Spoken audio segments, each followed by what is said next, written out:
ever loved someone so much that you would die for them? You would? Okay, fantastic. Hey, how about murder? Would you kill for them? What? You've gone all quiet on me. Cat got your tongue?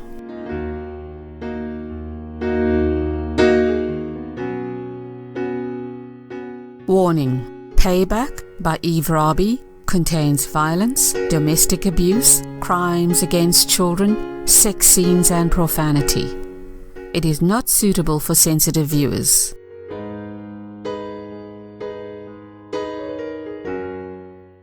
Chapter 1. Sydney, Australia, 2012. The first time Tom hit me, I was 8 months pregnant. Slapped me across the face so hard, I saw tiny white stars, even though I was indoors. I was 21. He was 35. I was 8 months pregnant. He was about 180 pounds of solid muscle. Tom took part in triathlons, ran every day, had wheatgrass and quinoa for breakfast, a green salad for lunch, no dressing, lean chicken for dinner. You get the picture? Disciplined, fanatical, focused. That was my husband. Throughout my 2 years of marriage, I'd seen bursts of his rage toward me, toward others, especially his road rage. Now that was the worst. It terrified me. Truck drivers. He liked to take on truck drivers. Yeah, the bigger the truck, the greater his rage toward the driver, toward the truck. He just went ballistic at the slightest provocation. Usually, people steered away from trucks, right? Not Tom. He'd provoke them into a showdown. What you gonna do? Huh? I used to quake with fear. Deep down, I guess I did fear being hit by him one day, but not that day. The day of my second wedding anniversary. I was so stunned by the slap. I didn't move away or try to defend myself. I just stood and gaped at him, one hand on my cheek, the other on my swollen belly. I take care of everything, he said, sticking his face in mine. All you had to do was chill the crystal. And you forget to do that? A small thing like that, chill the crystal. How hard is that? Huh? You dumb, uneducated bitch. Useless thing. To celebrate our wedding anniversary, Tom had invited 8 couples over to a 4-course sit-down dinner at our house, which was located in the upscale suburbs of St. Ives in Sydney, Australia. He had hired caterers, waitstaff and a barman. Like all Tom's parties, it promised to be excessive and showy. It was true. All I had to do was chill the crystal, as he had taken care of everything else, without consulting me once about anything, not even asking me who I would like to invite on my wedding anniversary. Solo. That was Tom. That is how he operated. He was always in control. Always. There was no such a thing as a co-pilot with Tom. No, it was Tom alone. Look, I didn't mind, because Tom, he was extremely capable, highly efficient, and most of all, he had flair. I didn't. So, if I did make a suggestion for just about, well, anything, he'd usually scoff at it and shred it to bits, making me feel like the hillbilly I was. So, over time, I stopped suggesting, stopped contributing, and left everything in Tom's highly capable hands. And that suited him just fine. With pregnancy hormones, my brain, it just became a pile of mush. I would walk into a room and forget why I was there. And often, at the mall, I would forget on which level I'd parked my car. It annoyed the hell out of Tom. He called it foolish. And God knows, being as astute and as intelligent as Tom was, he didn't suffer fools gladly. As my pregnancy progressed, everything I did was foolish and stupid to him. And he became increasingly irritable with me. And finally, he hit me. "See what you make me do?" He snarled, his nostrils flaring, his lips a thin white line. "You make me act like this." After throwing me a look of utter disgust, he stood in front of the mirror, carefully adjusted his tie, straightened his 5'8" frame, and walked towards the door of our bedroom.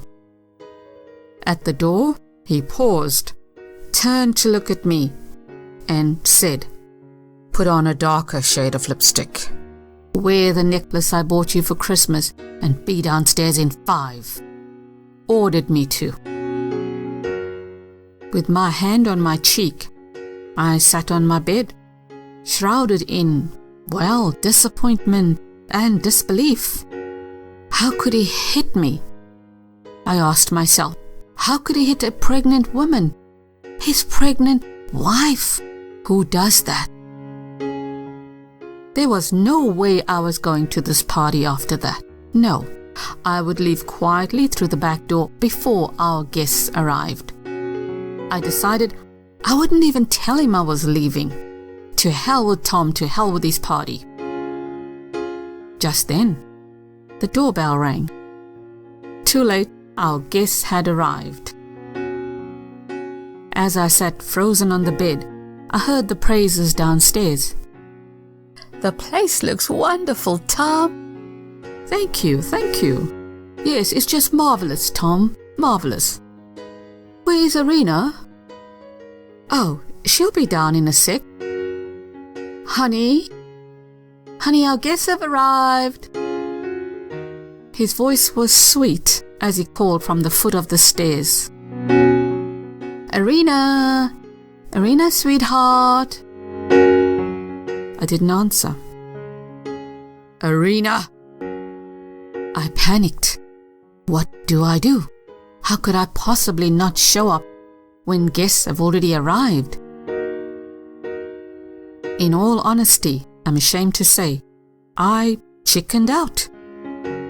Feeling pressured, I decided I would go downstairs, be civil and courteous to Tom's friends, but I would leave immediately after the party. Immediately. If Tom tried to stop me, I would have it out with him, call the police if I needed to. I may have been 21 years old, but I realized that Tom had crossed a line by hitting me, and I wasn't going to accept it. I scrambled up from my king-size bed, walked over to the mirror, and studied my cheek. It was red from his slap. I picked up some concealer and dotted it over the redness. It did not help. His imprint on my cheek showed through the concealer. I reached for green concealer. That did the trick. And that was the first time I learned that green concealer worked better on bruises than yellow or beige concealer. I wondered, does Bobby Brown know this? Over the years, I used a ton of green concealer, and I became quite an expert at concealing my flaws, my allergies. Luckily, my deep mahogany hair was in a bob that fell in a sharp point 2 centimeters below my ears. Styled as per Tom's strict instructions. He ordered me to wear my hair that way, exactly that way. Why? Well, he was in absolute awe of Victoria Beckham and her style. So that night, with the help of a little hair wax, I pulled the edges of my hair past the 2 centimeters and a little forward, just so that it covered the bruise on my cheek. Then I planned a step further. I decided that should the concealer fade over the course of the evening, and should one of our friends notice the mark on my face, I would put it down to an allergy, a new facial that didn't quite agree with me. Over the years, my friends were surprised at how many facials didn't agree with me. They said I had the worst luck ever when it came to facials. Still stunned by the slap, I dutifully followed orders. I adjusted my clothing, darkened my lipstick, put on that chunky gold necklace, and walked downstairs, as instructed. When I reached the last stair of the spiral staircase of our multi-million-dollar home, which boasted a spa, a sauna, a tennis court, and an Olympic-sized pool, I plastered a smile on my disappointed lips and murmured greetings to all our impressed guests.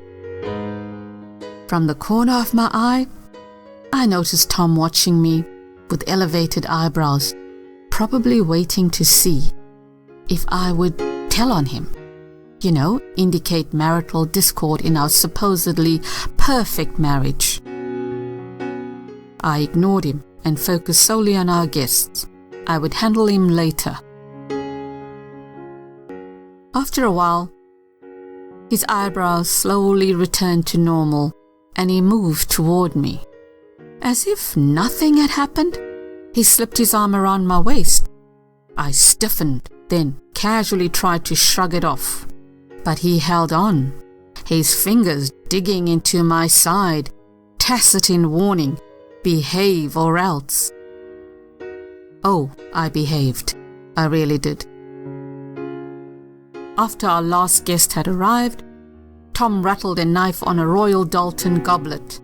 Ladies and gentlemen, it is now time for me to give my beautiful wife her anniversary gift. With a fake smile still plastered on my darkened lips, I allowed him to take my hand. He led us all outside, where a silver BMW X60i was parked in our driveway, a huge red bow on it.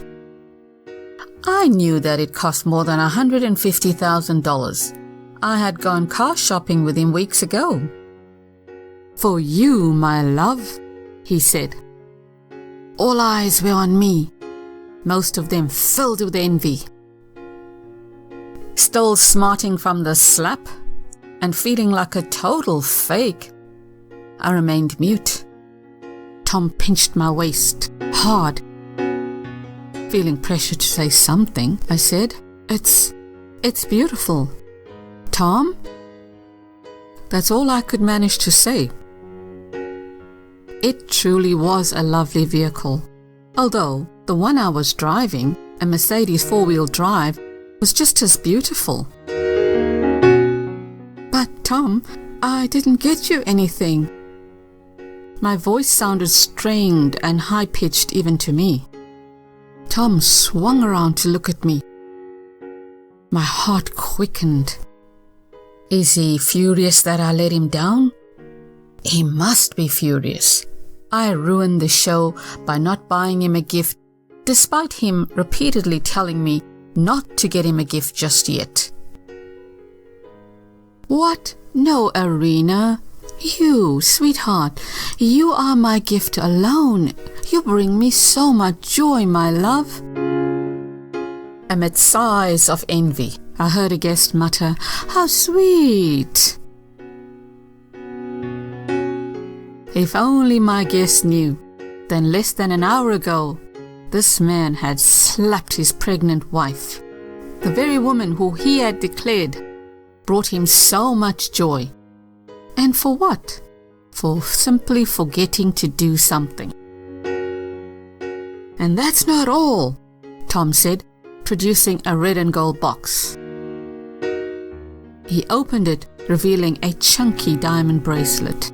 Amid gasps of unbridled envy from our guests, he slipped it on my wrist, kissed my hand, and bowed obsequiously. My queen. Yes, my husband was quite the actor. You see, envy was Tom's currency, his elixir of life. He wanted to be envied. He needed to be envied. Without it, I believe that Tom would have shriveled up and simply died. So, he needed an audience at all times.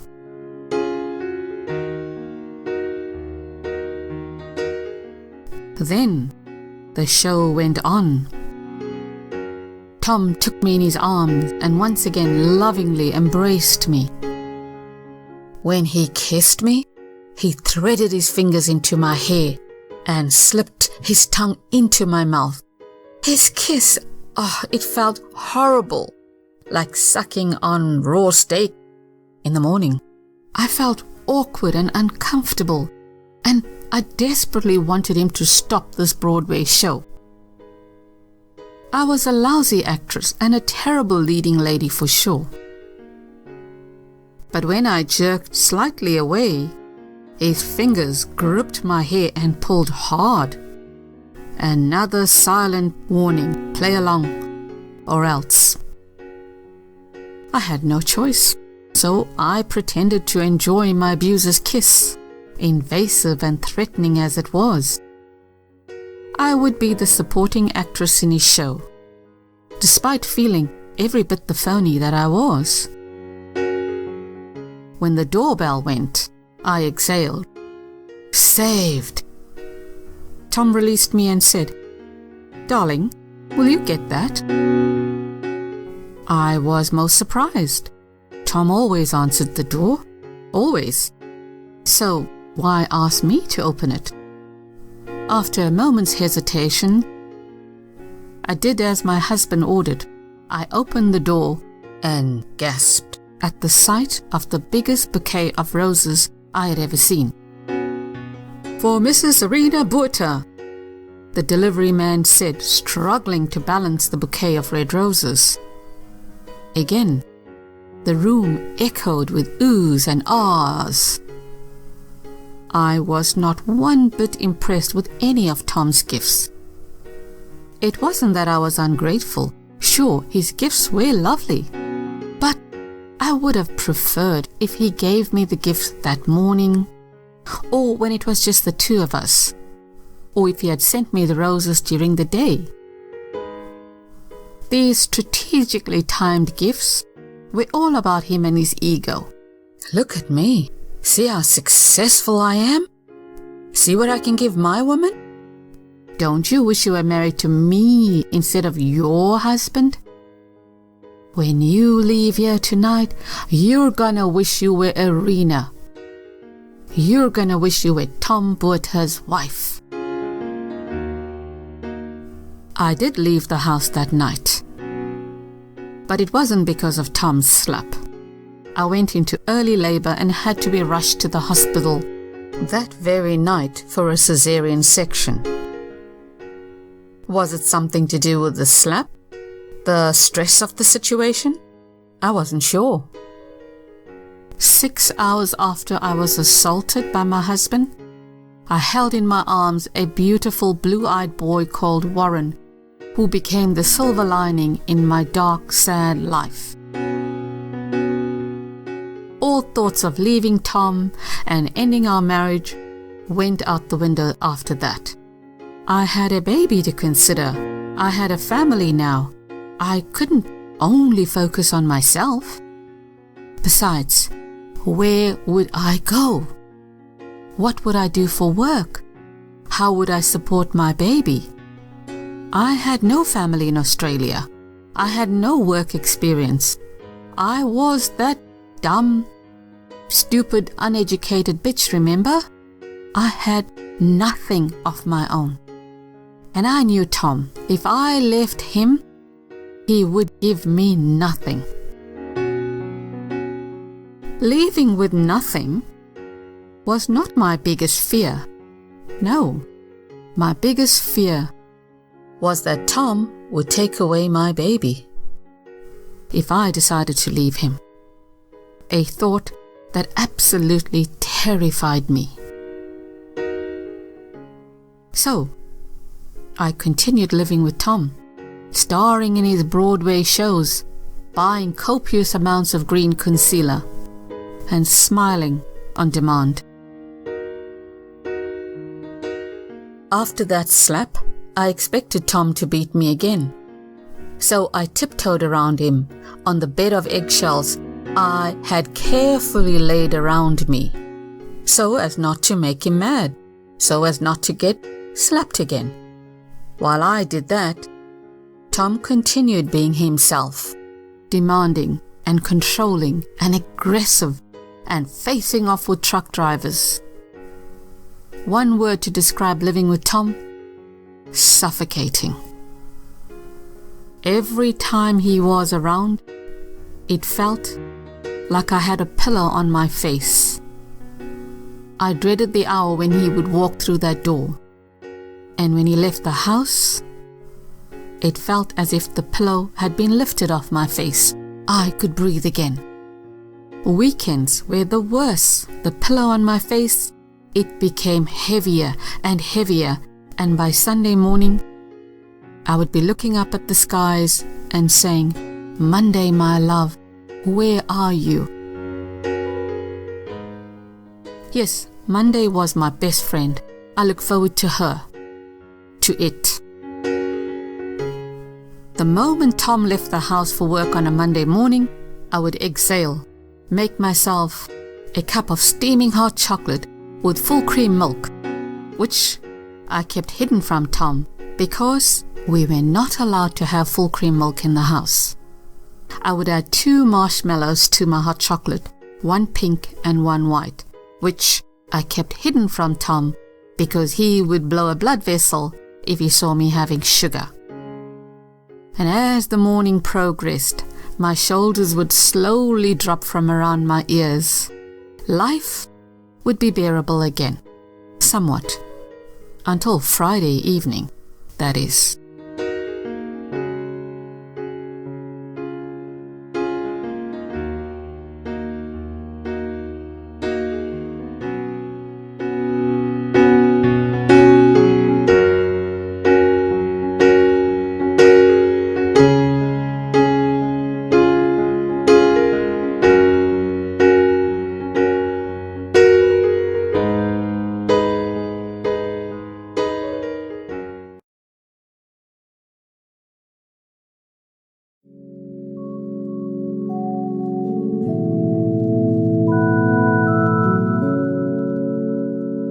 Chapter 2.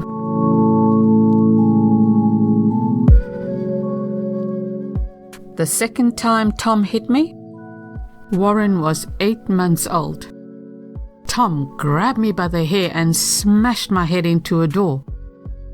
I lay dazed on the floor while my baby screamed his head off.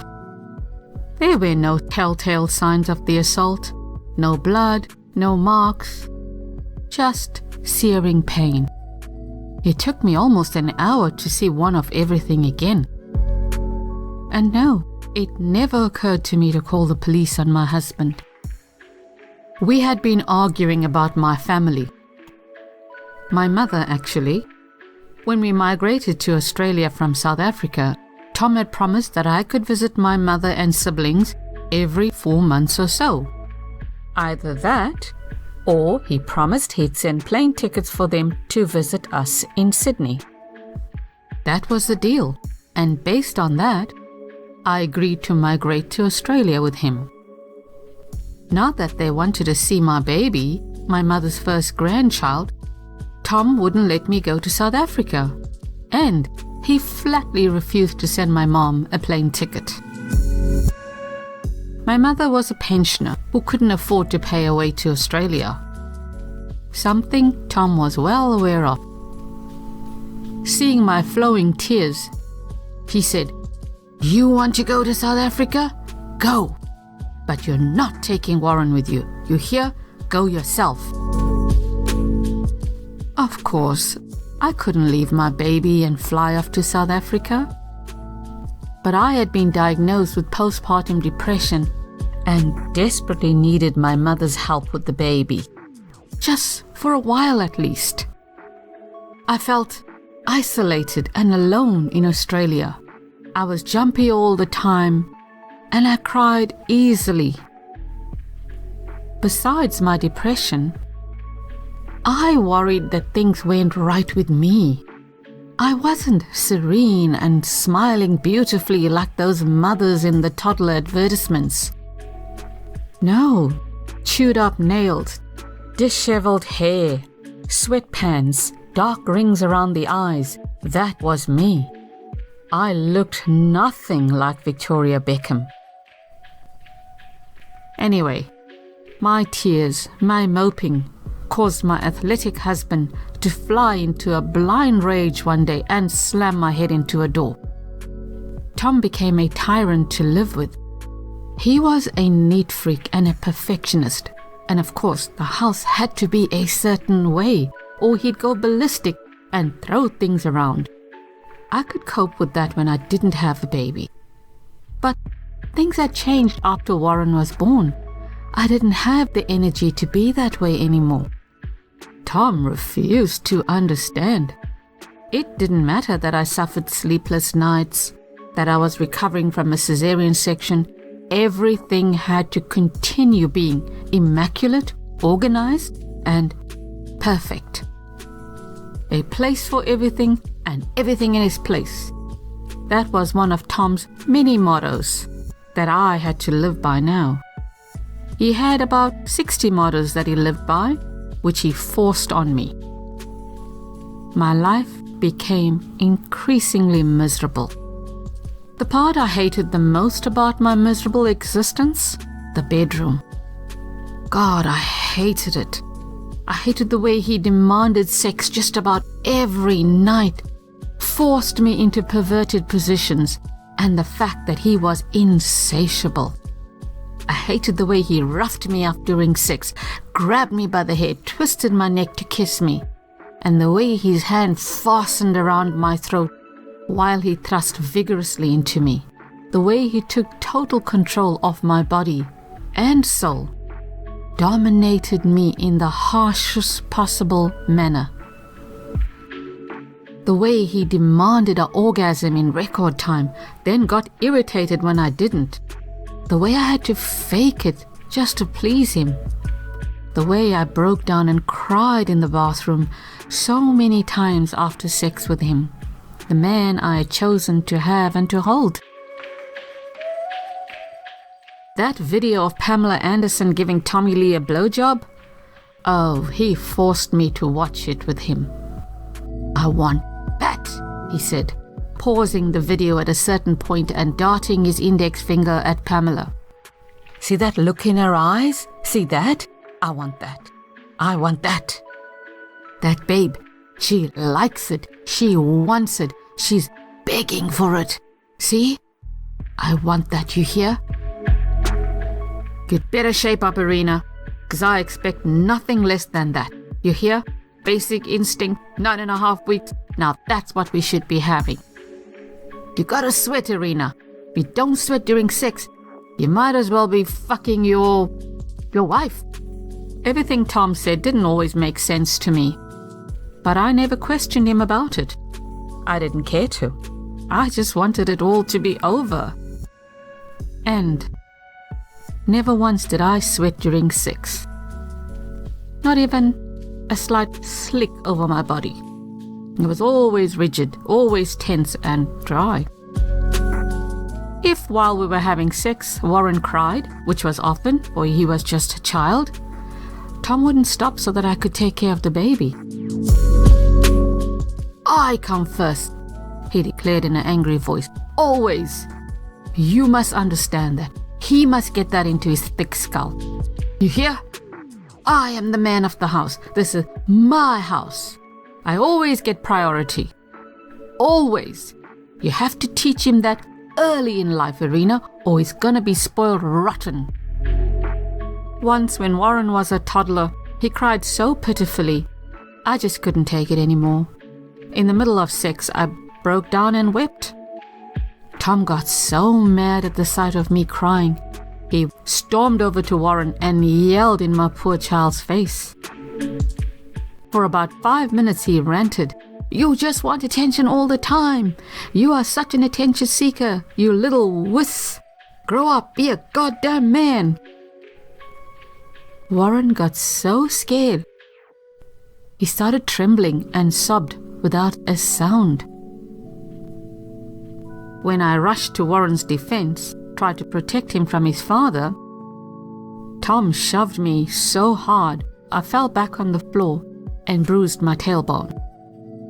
As I lay on the ground in agony, Tom grabbed Warren by the scruff of his neck and snarled, Do you want to sleep on the balcony tonight? Cry one more time. I dare you. Cry. See how dark it is in there? That's where you'll sleep tonight, without your mum. Cry. I dare you. Warren didn't make a sound after that. He even stopped crying. He wouldn't even cry when I finally took him in my arms and tried to comfort him. I had to leave Tom. I knew that. I had to leave him. But how? Where do I go? I had no money, remember? And Tom, he would cancel my credit cards the moment I left him. No family in Australia, remember? No friends either. No one I could trust. I was so young, so green. I didn't know where to start. It was easier to just stay. So the idea of leaving Tom was regularly shelved. To keep the peace, I did everything I possibly could to please Tom. But his beatings, verbal and physical, they took its toll on me. Day by day, my spirit slowly eroded. I became really unsure of myself, and I existed under a cloak of shame. Shame that I was the kind of woman who allowed a man to walk all over me and to beat me. Shame that I wasn't strong enough to tell him to take a hike. My confidence was almost non-existent. I felt fat, unattractive, stupid, worthless, and I seldom looked in the mirror. When I did, I hated what I saw. I hated who I saw. That woman in the mirror, the one with the dark hair, the tamed bob, the sad eyes, she wasn't me. No. Where are you, Irina? I asked myself. What happened to you? As for sex, I hated sex. If I never had sex again in my whole life, I would have been the happiest woman alive, I concluded. Just about every woman I know would hate it if their husband had an affair or a mistress. Not me. I prayed that Tom would find someone, have a torrid affair, so that he could just leave me alone. Or leave me. All I wanted was to be a mom to my baby, and not to have to live in a state of constant stress. But even though it was easier to stay with Tom, I couldn't stop thinking about leaving him. Just couldn't get that thought out of my mind. I thought Tom had money, so yes, he would have to give me something, right? The courts, they would make sure of that, right? The prenup. I remembered signing a piece of paper the morning of our wedding. Something about Tom's business and having to protect it. It had to have been a prenup. So, what were the terms? I had no idea, because I didn't have a copy of it. Tom had it tucked away in his safe at work, which was password protected, like most of Tom's valuable papers. The question was, how do I get my hands on the prenup? I could get a solicitor to help me, but where would I get the money for the solicitor from? All these questions. I didn't have a clue as to how to handle them all. It became too much to deal with. My future seemed bleak, uncertain, and feelings of hopelessness sapped away all my energy. One day, Warren was watching a television commercial for some pasta product. In the commercial, the papa arrives home and says, "I'm home." And the kids, all three of them, rush to jump into Papa's arms. They hug and kiss, after which the wife hugs and kisses the husband. "Mum," Warren whispered, his eyes fixed on the happy family on the television screen. "Yes, honey." "Mum, do daddies really hug their children like that?" I stopped what I was doing and looked at my baby boy. Tom had never hugged Warren. In fact, he barely acknowledged Warren, and when he did talk to him, it was to scold him about something or berate him for being a sissy. "Look, Mum, they are so fun." Tears filled my eyes as I watched my son rewind the commercial and watch it over and over and over again. And each time the children dived into Papa's arms, Warren would chuckle and say, "See that, see that, see that?" I scooped up my son, held him to my breast, as fat tears rolled down my cheeks. I think that was the moment that broke me, the saddest one in my life. That was also the moment that helped me make up my mind. I was going to leave Tom. Come what may, I was going to leave Tom somehow. Strangely, once I made a decision to leave Tom, I felt so much relief that it also became the happiest moment in my life. Even though I wasn't yet free of Tom, I felt somewhat free. Imagine, all it took was a determination to leave Tom, and I already felt free. With my son in my arms, I whirled around the room laughing. "Warren, we're free," I said, speaking in present tense. "We're free, baby." He tilted his head at me, almost as if he understood what I was saying, what my thoughts and my intentions were. "Promise, Mum?" I gave a giant nod. "I promise." He gave me such a beautiful smile. I stopped whirling around to deal with a fresh batch of scalding tears. With great excitement, I began to plan my getaway. Money. Of course, I would need money to escape. Cash. Cash would be vital for our survival, especially in the first few days of my leaving Tom. I knew that much because he would cancel my credit cards, remember?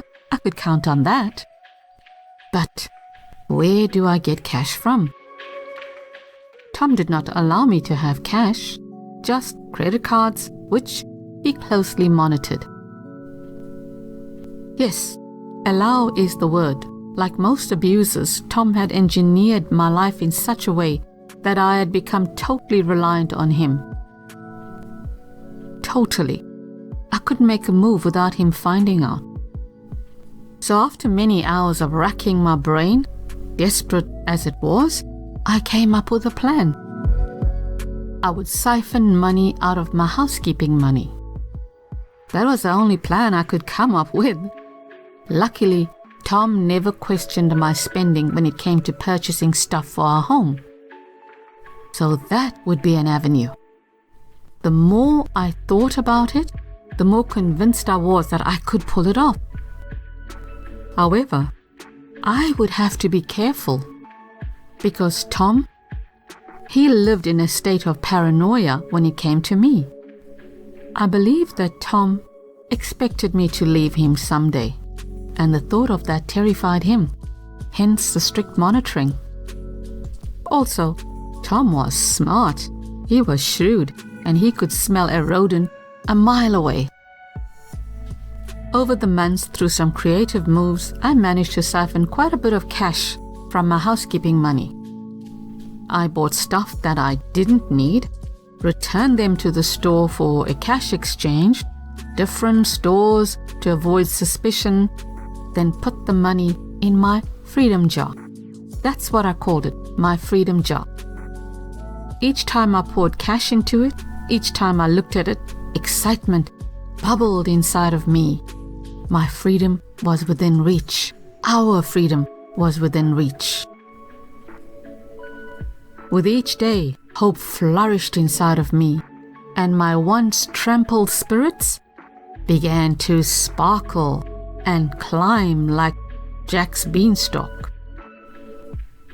Soon, I told myself, soon. Of course, it was absolutely imperative that Tom not discover my stash. That would be an absolute disaster.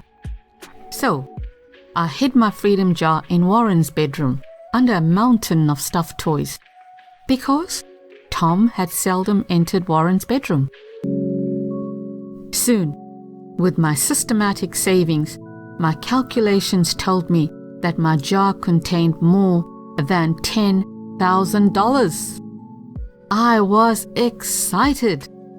It would be enough to tide me over for the first couple of months after leaving Tom, while I made more permanent plans and sought financial assistance from the government.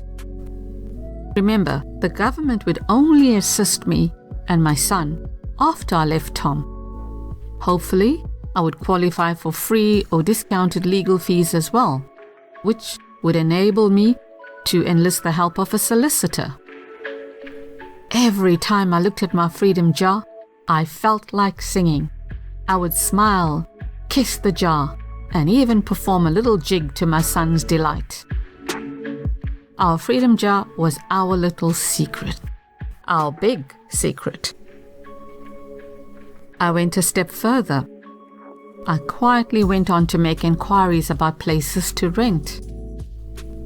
They were nothing like the mansion I lived in, but that did not matter. I was prepared to live in a stable if it meant freedom from my abuser. I shortlisted a couple of places, then applied for a few. Everything was falling into place, and my freedom, I could smell it. It smelled like summer rain.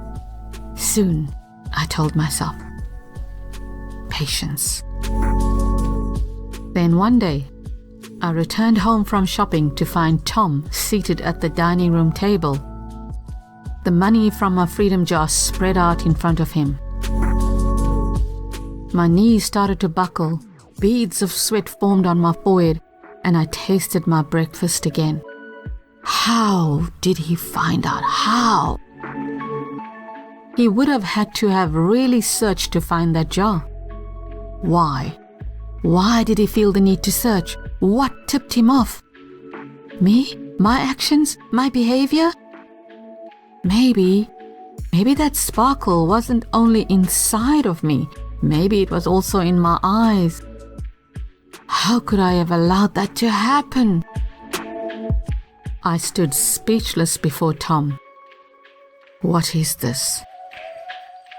His tone of voice was low, measured, the kind that usually preceded a balled fist to my face. Despite my horror, I was ready for him, having rehearsed my answer to that question time and time again in front of the mirror. I mean, how could I not anticipate such an encounter, such a question? I had my answer ready. What I hadn't counted on was the terror I would feel when that loaded question was posed to me. Neither did my voice. It just gave me away. Teaching Warren how to save money. trying to sound casual with a strangled voice was an epic fail. Tom stared at me, his face inscrutable. Just stared without a word. I began to move around the kitchen, putting groceries away, anything to avoid those eyes, now slits, following my every move.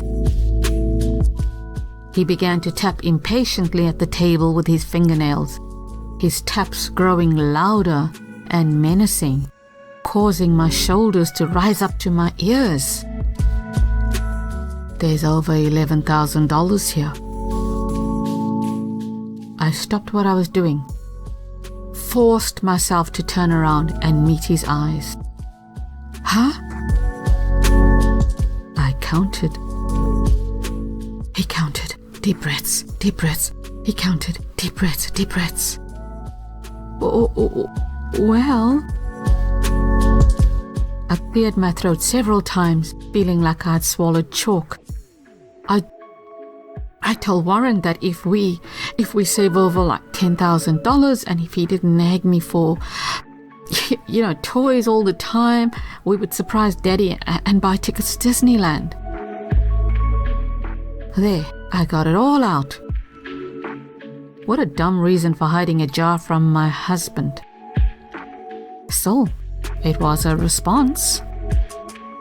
I rewarded myself with a glass of thrice filtered water. Tom pushed back his chair, jerked to his feet, strode purposefully up to me, stood right in front of me, and stared down at me. He eventually reached for the glass, took it out of my hand, and placed it on the table. After which, he grabbed a handful of my hair, wound it slowly around his fingers, pulled me close. So close his breath fanned my face. My heartbeat gonged in my ears, and I was certain he could hear it. The corners of his lips curled ever so slightly. Disneyland? Or you're planning to run off? What? Using his free hand, and with his eyes boring into mine, he walked 2 fingers in the air, taunting, toying, terrorizing. I blinked rapidly, bracing myself for that slap. That backhand ought to be slammed into something, the usual. For a few moments, his eyes roamed all over my crimson face. His lips still curled at the corners, as if he was enjoying the sound of my thundering heartbeat, having immense fun pulling off the wings of a butterfly. Then suddenly, to my surprise, he released me and stepped back. I stood frozen, unable to move. What now? Is it a trick? Tom walked over to the table, scooped all the money back into the jar, along with my hopes, my dreams of freedom. I'll put it in the bank. It's safer there. Besides, it's not enough for first-class tickets. What could I say? What could I do? All the months of planning, all my hopes and dreams crushed. I had told my son I was free, spoke to him in the present tense, promised him in the present tense. Remember? I had misled him, promised him something I had no business promising. I was a failure, useless, dumb, uneducated bitch, useless thing. That's what I was. I wanted to cry. I wanted to sob, fall to the floor and howl like a disappointed, deranged woman. I didn't. Tears were a luxury for the free. I wasn't free. I was a prisoner in a gilded cage. Hope, the very thing that sustained me, began to ooze out of my body. I could actually feel it leave me. You know that scene from The Lion King? Where Scar rules Pride Rock, which is overrun by hyenas? That grim scene where the female lions sit whispering, depressed and without hope? No Mufasa, no one to rescue them? My life began to feel like that. Depressed, discouraged, and without hope, with Scar watching my every move, waiting to pounce. After the money jar incident, Tom watched me like a hawk all the time. And he monitored every cent I spent, wanted to see whatever I bought, all the time. Oh, he had no problem with me buying stuff using the credit cards. It was just cash that he didn't want me to have access to. I guess he had 11,000 reasons not to want me to have cash. Right? Right. He in fact loved it when I went shopping with my friends and bought tons of expensive and unnecessary stuff. When I returned home, he'd usually post-mortem my shopping expedition. Who'd you go with? Did she see what you bought? What'd she say about it? Was she impressed? She was? Good. Did she buy one too? As I've said before, Tom had to have bigger, better, shinier, or he wasn't happy. In his mind, Tom's life was one big race, one big competition, and he had to come first, had to win every race all the time. Nobody remembers the person who came second. He'd always say, to be noticed, you've got to come first. And he was a mean drunk, really mean. Whenever he got drunk, which he did after just 2 Johnny Walker Blue Labels, because he hardly ate, he would lecture me on how fortunate I was. You are so lucky to have a husband like me, Irina. All your friends, they wish they had married me. Yeah. If I were a woman, I'd be attracted to me too, because I'm a great catch. No, really, I am. He was right. My superficial circle of friends, they thought he was something. Man extraordinaire, doting father, they called him. Well, Tom was wonderful to Warren in the presence of people, but only in the presence of people. Our friends thought of him as a loving husband. How can you blame them when he always held my hand in public, looked deep into my eyes when he talked, cozied up to me in front of friends, showered me with gifts. In front of them, that is. To them, Tom was a successful businessman. I guess Tom flaunted his money at every opportunity. He'd pay the entire bill whenever we went out to dinner with friends. He bought super expensive gifts for people, like it outshined everyone else's gifts.